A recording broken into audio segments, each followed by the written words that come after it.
Can you let go of control long enough to truly rest tonight? That quiet invitation rests within our story. A fisherman, weary from his day, drifts into a dream where his constant striving meets the soft current of the Tao. The Tao, called both the named and the nameless, carries wisdom through paradox and flow. What he discovers is simple yet profound. Peace does not come by force. It arrives when effort gives way to ease.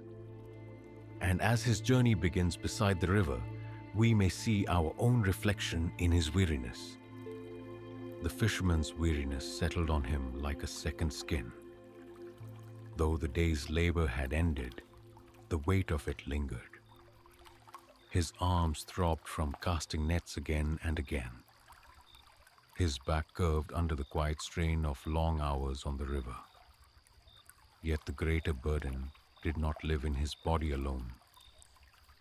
It pulsed within his mind, circling thought after thought, refusing to loosen its grip. Beside him, the river flowed in calm rhythm, spreading wide beneath the dimming sky. Its surface carried the fading light easily, without hesitation or effort.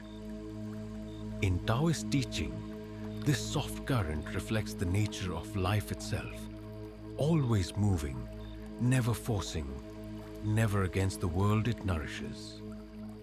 Water finds its way by yielding, but the fisherman could not yet yield with it. His thoughts clung to their own current, pushing him out of balance. Far from easing him, the act of clinging only deepened his unrest. Again and again, his mind cast forward into worry. What if tomorrow brought no catch? What if the storms grew stronger and the nets weaker? These questions rose like ripples, small at first, then spreading across every quiet place within him. The more he tried to wrestle them down, the stronger they became. His very effort to escape his fears produced new layers of them, until the attempt at peace turned into yet another form of toil. He leaned forward, staring into the dark gloss of the water, as though the surface might dissolve his fears. What he longed for was simple: silence that reached into his bones.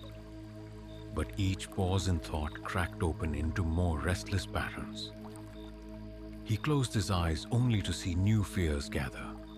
He slowed his breathing, but still felt the tightness rise in his chest. The day's net casting had ended, but a different struggle carried on. His mind still labored, even in stillness. You may know this kind of night.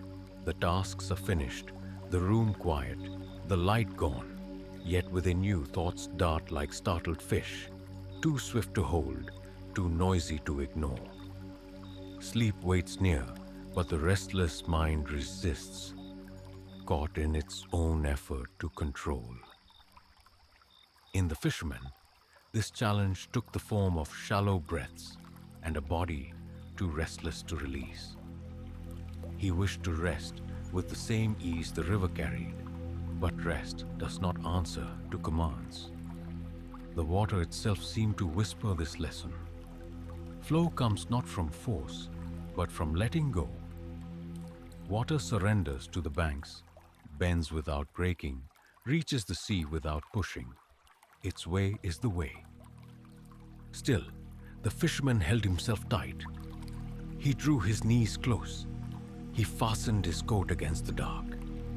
Each attempt to secure his thoughts added weight, until pressure built like water against a wall.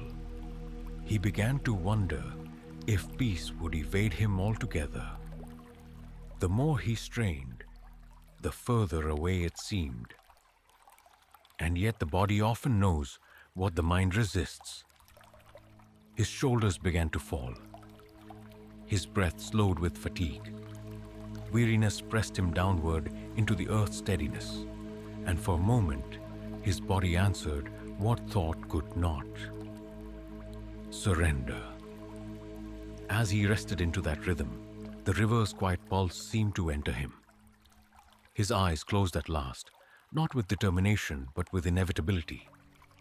And when sleep came, it did not strike quickly or sharply. It arrived like a slow boat, drifting from upstream, certain in its approach.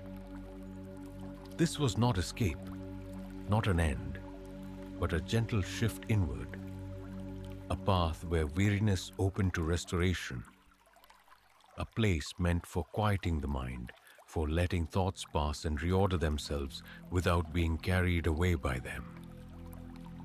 In the silence that followed, the fisherman did not labor anymore. He drifted, and in that stillness, the boundaries of day loosened. A new journey began to unfold, one shaped by dream, carried deeper by the same river that had watched him struggle. Its rhythm would guide what came next, opening waters unseen, waiting for him to enter. What if sleep was not a closing of the day, but an opening into a deeper passage?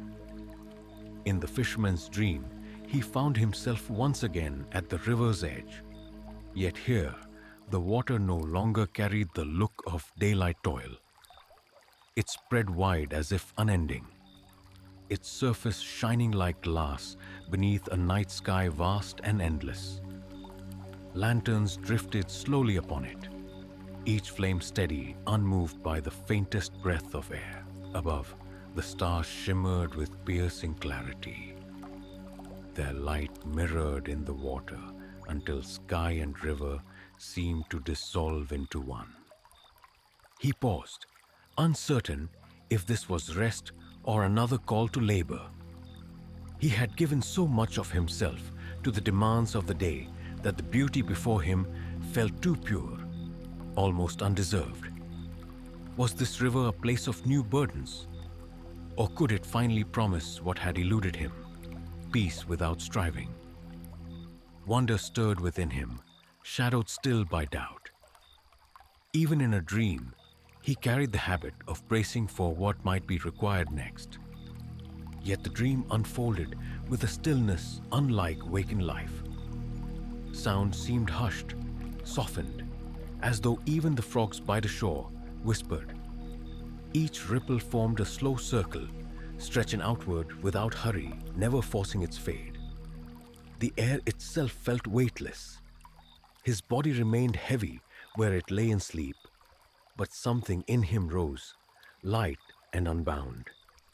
He could not open his eyes in the usual way, yet his awareness widened, seeing farther, sensing deeper. It was here that the stillness carried a hidden wisdom, one long spoken of in Taoist teaching. The still mind reveals the secrets of eternity. Beneath motion lies presence. In the pause, one touches the greater rhythm that does not begin or end. As he leaned into this quiet, a recognition stirred. The river was more than water. It moved without effort, without command. It guided because it flowed. And in that flow, he felt a truth. Life unfolds most gently when we stop trying to force its course. As the current carried him, a release began in him too. He saw how tightly he had clung to every thought, every doubt, every demand of the day, and here, letting go felt not like loss, but like the first breath after holding it too long. In Taoism, they call this Wu Wei, action without forcing. For the fisherman, it felt like a profound relief, a loosening that gave him space to simply be. Take a moment now to notice your own breath. Perhaps, as you listen, it has slowed, no longer pulled by the nets of the day, but resting in steadier rhythm. This is the same rhythm he found in his dream. Inhale soft, exhale softer still, each breath belonging to what is greater. The truth is, the more you allow the breath to be as it is, the more you sense that all is unfolding as it should. In this quiet, the fisherman felt the difference between effort and ease. He was no longer beside the river. He was within it, or perhaps upon it, though he had made no move. His heaviness was gone, replaced by the weightless calm of surrender. And as he drifted, something formed ahead. Out of the distance, a small vessel began to take shape. A boat, dark as shadow but smooth in its passage, slid across the water's glow. No hand rowed it, no oar pushed at the current. It moved with the same effortless grace the river had shown him. At its center sat a figure, robes loose, their edges faint with light, still and clear amidst the night. The fisherman strained to see more, caught between curiosity and quiet trust. Was this a companion sent by the river, or another test waiting to be endured? The lanterns swayed gently. The stars touched the dark tide. He stood on the threshold of a meeting, unsure, yet strangely at ease. In the silence, he sensed that what was about to come would not ask for labor or strength, as daylight often had. This new encounter invited something different, something quieter, and though his heart wondered what wisdom might appear, he knew the only way to meet it was to listen. The sage's first teaching began not with words, but with presence. As the fisherman watched, the boat slowed to rest beside him, its frame touching the water without a ripple out of place. A tall figure stood, robes folding softly with the breeze of the dream river. The sage's eyes met his, not with command or demand, but with a quiet openness. It was a gaze that invited, not pressed. It reminded him of something he had never lived but somehow understood. The way a true master does not force virtue on others, but lets it arise in its own time. Silence stretched between them. The fisherman felt the weight of it, almost as another task. He was a man used to motion, casting, pulling, mending, selling. Each moment of his day carried some labor. Yet here, nothing was asked of him.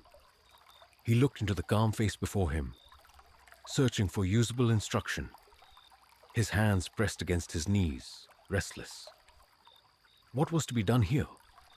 Was the lesson hidden in the waiting itself? The sage gave only breath, not heavy or labored, not shallow or sharp, simply steady. It seemed to fall in rhythm with the water's own pulse, effortless and unbroken. The fisherman's chest rose and fell uneasily in comparison. His breaths resisted simplicity, almost catching as though afraid to release. He wanted words, something concrete, but even the silence seemed to carry its own meaning. At last the sage spoke, voice soft yet steady as current. Wu Wei. Two sounds carried like ripples. The fisherman did not know them, and yet he felt them. The sage offered no definition, no explanation. He let the phrase linger, as though its very openness was a part of the teaching. The fisherman's thoughts resisted. What could be built from silence and two strange syllables? Every skill he knew had cost him effort. You cast the net until your arms ache.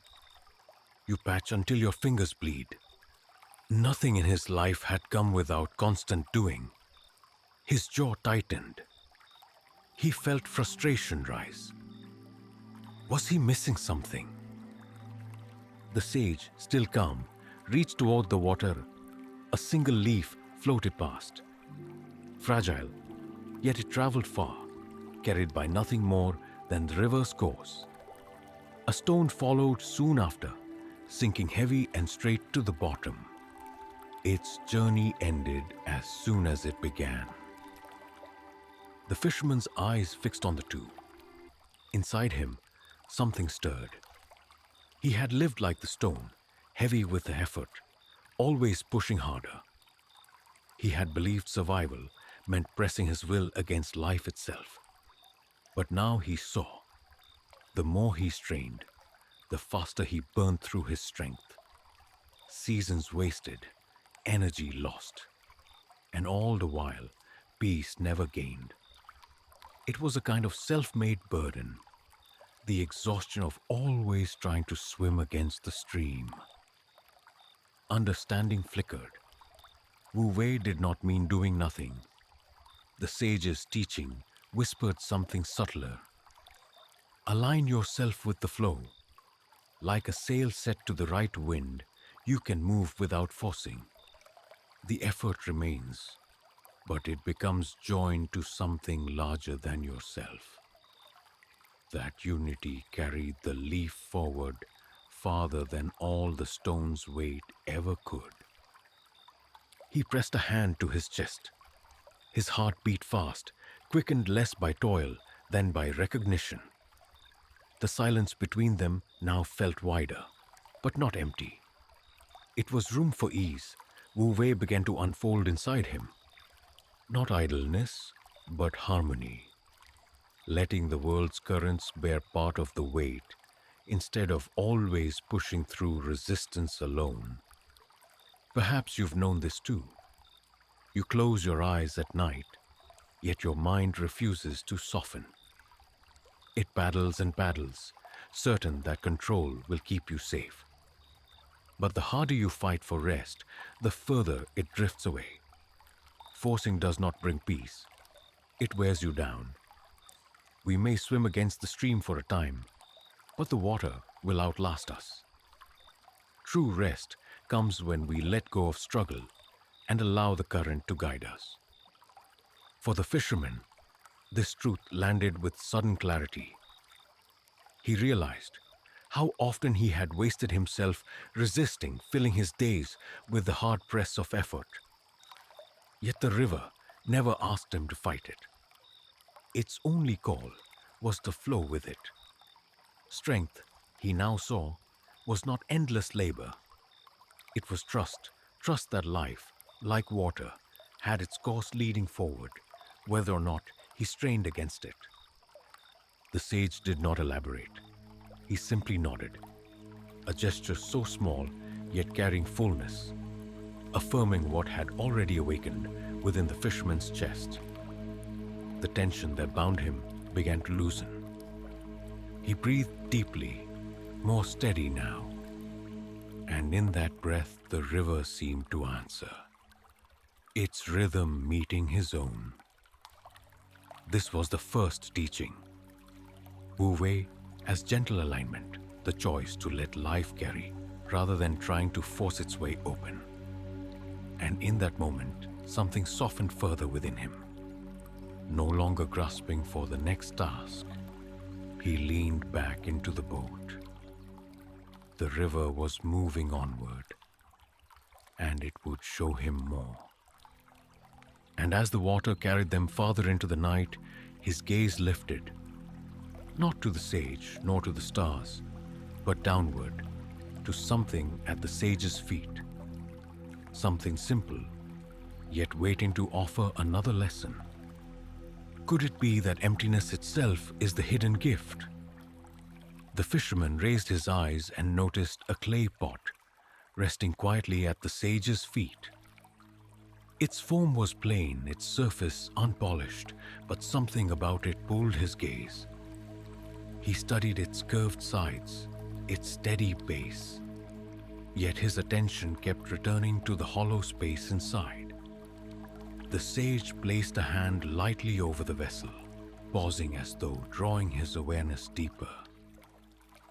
The fisherman leaned closer, wondering what it was meant to show him. He had always measured worth by fullness and weight. Nets heavy with fish meant safety. Baskets brimming with grain brought comfort. Even his restless mind, filled with thoughts and plans, gave him the illusion of control. Yet here was a vessel whose true value came not from what it displayed, but from its empty center. The old wisdom rose in him. The usefulness of a pot comes from its emptiness. Without that hollow space, it would be nothing more than hardened clay. This thought unsettled him. His life had been built on filling. Days crowded with work, hands always in motion, mind crammed with duties and fears. Gaps felt threatening. Stillness seemed like failure. But the pot whispered a different lesson. That emptiness is not a lack at all, but the very condition that creates purpose. Without space, nothing can be held. Nothing can be received. He looked to the river around him and understood. Its strength lived not in solidness, but in the open room of its flow. The banks gave it shape, but never pressed against its course. Without that openness, water would have nowhere to move. He looked higher. The stars seemed impossibly bright, yet their radiance depended on the wide expanse of night. Without darkness, their glow would fade to nothing. The fisherman saw his own heart reflected in these truths. Without silence, he would never hear the whispers of peace. Without stillness, his mind would never rest. A realization struck him with quiet weight. So often, he had tried to fight emptiness, to fill every pause with control. He forced his nets into waters, even when the tides were wrong. He filled quiet hours with worry until there was no room left to breathe. He believed his tight hold was the path to safety. Yet it was that very grasping that left him weary. He saw how unknowingly he had lived the cycle described in old teachings. Our unwillingness to let go of restless pursuits is precisely why happiness slips from us. His constant effort to resist emptiness had only deepened his distress. The paradox unfolded. What he had branded weakness was the very root of ease. The pot was not diminished by its hollow. It was defined by it. Without emptiness, the fire could not glow, the water could not be drawn, the grain could not be stored. In the same way, rest could not be felt without pause, and silence gave voice its shape. He recognized now that emptiness is not uselessness. Emptiness is the vessel that allows life to be carried. As this knowledge settled, a release spread through his body. His shoulders loosened. His grip on his knees eased. Each breath drifted farther in, filling spaces no longer crowded with strain. In that release, the gift of emptiness revealed itself not as loss, but as opening. He glimpsed how letting go was not defeat. It was trust. Trust that by leaving things alone, problems often softened on their own. Just as Zhuangzi once suggested. He had spent a lifetime forcing. Yet, here was a way of living lighter. He imagined setting aside his nets for a moment, no longer dragging them through empty waters when the sea offered no yield. He imagined allowing pauses instead of filling them with restless, spinning thoughts. What if peace did not come from demanding more, but from making room for stillness to arrive? The idea no longer frightened him. It felt like air returning to a sealed room, like light falling on an open window. The night pressed in, yet it no longer felt heavy. Its spaciousness was a support, not a threat. His worries no longer clung so tightly. They remained, but at a distance, softened like shadows just beyond a lantern's glow. He leaned further into the boat's steadiness, and emptiness, once feared, revealed itself as rest. And as his breath began to fall into this quiet rhythm, he found his gaze lifting once more to the sky above, where another lesson slowly waited to reveal itself. What does it mean to hold balance between opposites without choosing one over the other? The fisherman tilted his gaze upward and saw the stars above forming gentle pairings.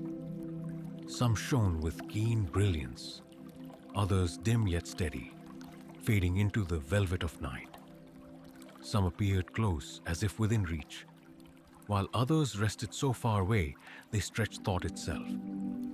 Yet none of them pressed for attention. Together, they created one sky, each light part of a greater whole. His heart quivered with old habits of division. Should he cling to effort or lean into stillness? Should he seek the glow of light or accept the depth of darkness? Was safety a matter of gathering or of releasing? Every question pulled at him, like tides against his nets, and in his mind rose a thought he could not dismiss. Perhaps everything has its yin and its yang. What seemed opposing might not cancel or fight, but instead hold each other, each needing the other to exist. The sage still spoke nothing, yet his calm presence steadied this reflection. Slowly, the fisherman's view cleared. He began to sense that the stars above were not a contest of brightness or distance. They were companions, each shining as part of one pattern. The memory of river fish swam into his thoughts, creatures moving both with and against the current. They followed both directions, gaining strength from push and pull.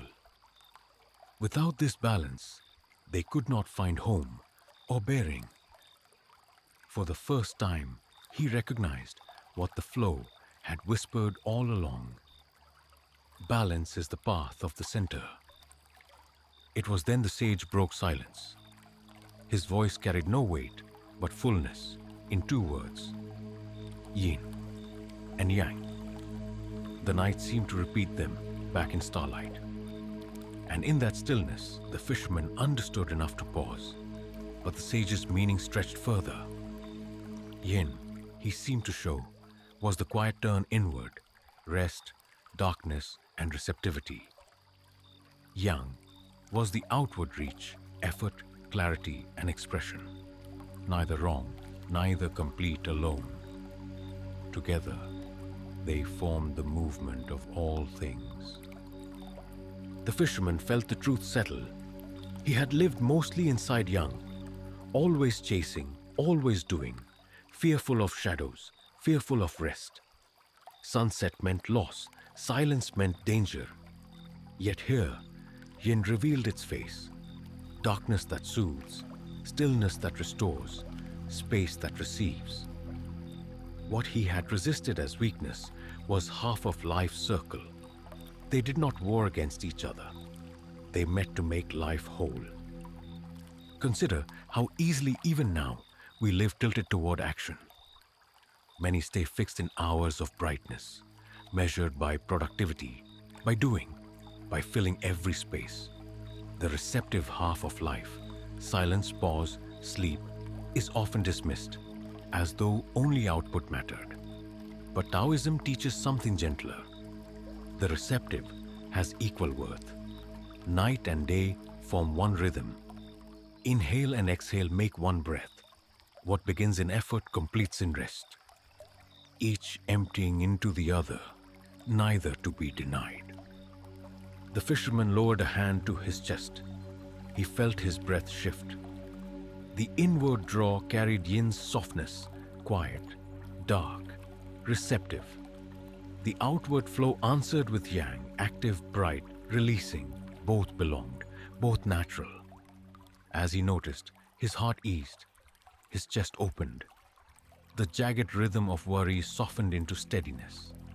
A memory of ancient wisdom stirred. Life and death are born together, difficult and easy rise together.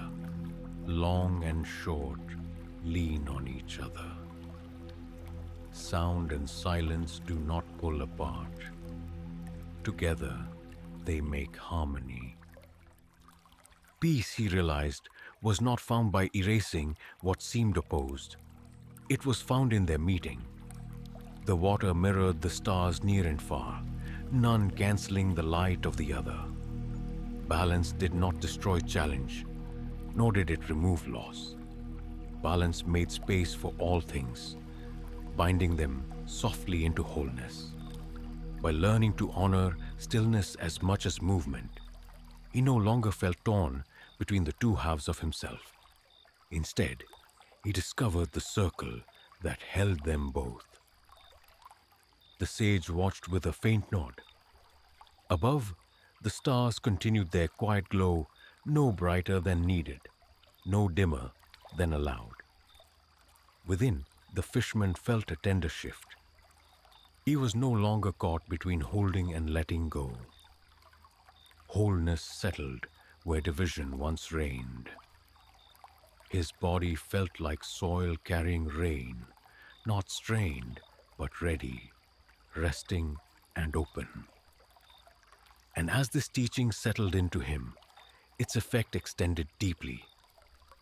It made him feel safe to ease, safe to rest, safe at last to let go. Balance cradled him as night does the stars, preparing him not for labor, but for the most beautiful night's rest imaginable. This sense, quiet and enduring, gathered within him, and soon it would lead him onward, toward the moment of return. The fisherman awoke with a lighter heart, feeling as though the river had not only carried away his burden, but also cleared the clutter of his thoughts, leaving him present and centered. This same release is waiting for you.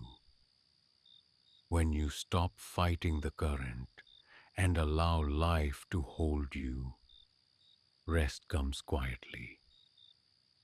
It's not about forcing peace. It is about trusting the gentle rhythm within, knowing all is unfolding as it should and everything is working out for you. Let this story support you tonight. If its calm touched you, please like this story and consider subscribing for more mindful insights. Return to it whenever you need softness and share it so others may rest more gently. Sharing your thoughts in the comments can also deepen our shared journey toward tranquility. Remember, rest cannot be seized. It arrives the moment you release your grip, greeting you the instant you let go.